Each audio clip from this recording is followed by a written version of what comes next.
What's going on, guys? Carl here from GuideWise, and in this video I'm going to show you how to automate repetitive tasks with Lindy AI.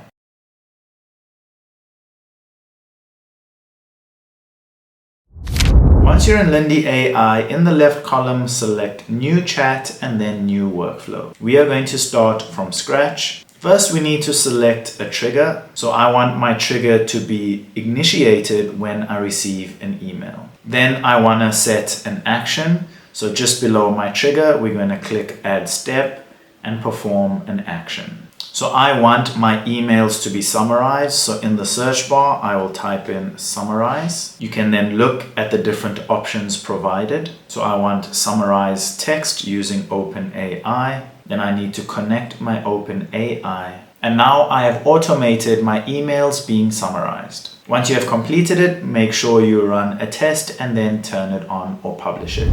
If this video helped, don't forget to give it a like and subscribe to GuideWise.